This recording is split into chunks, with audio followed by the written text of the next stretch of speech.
Tunakutana na mwenyeji wetu pia hapa, atajitambulisha majina yake lakini pia nafasi yake, pia atatuzungumza machache na maandalizi makubwa ambayo wameshayafanya mpaka sasa na kitu gani ambacho kinaenda kuhappen hapo kesho tarehe 3 mwezi huu wa 5. Dada, mambo vipi? Mambo poa kabisa ndugu mtangazaji. Wanakuita dada nani?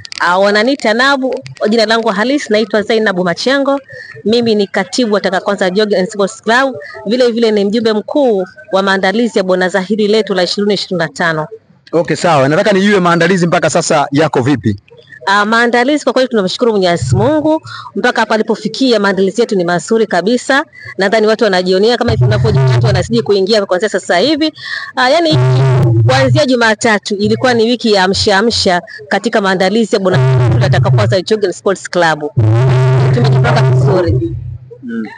Vikundi vinakaribia 8 vimeshawasili kutoka mikoani. Tukiacha bado wenyeji wetu wengi watakuja hapa mjini, watakuja kesho, lakini kutoka mikoani vishaingia vikundi kama 8 kutoka mikoani. Kuna Morogoro, kuna Kilwa, nadhani mpaka sasa hivi kuna magari mengine yanaingia, wote ni wageni kutoka mikoani. Okay, sawa. Labda nyinyi kama wenyeji ni surprise gani mmewaandalia hawa wageni wetu? Kuna surprise. Kwanza paka hapa hii surprise. Hawakujua kama paka sasa hivi kuna mapokezi ya taarabu. Sasa hivi kuna taarabu inasikika hiyo shari ndima.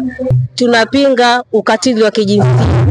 Kwa hiyo tunakaribisha wote wa mjini hapa Tanga, kijijini, tunakimbia tujumuike pamoja kusherehekea katika bonanza letu kubwa la Tanga Kwanza Jogging and Sports Club. Mimi nakushukuru sana na asante sana. Asante ndugu mtangazaji, karibuni na nyie pia.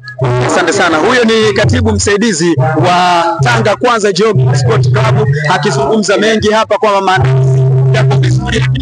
Akisema lengo kubwa la bonanza hili ni kuweza kuhamasisha jamii kuweza kujitokeza kwa wingi kuweza kushiriki katika uchaguzi mkuu ambao utakaofanyika mwezi Oktoba, lakini pia kupinga ukatili wa kijinsia na vitu vingine ambavyo wamevizungumza kutoka hapa.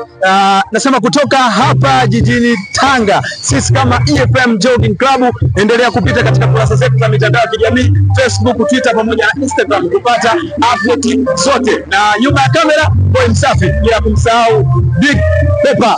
Yes, kama kawaida ni Shabani Rabu, kijana mchapakazi, yote wa mchezo. Asante sana.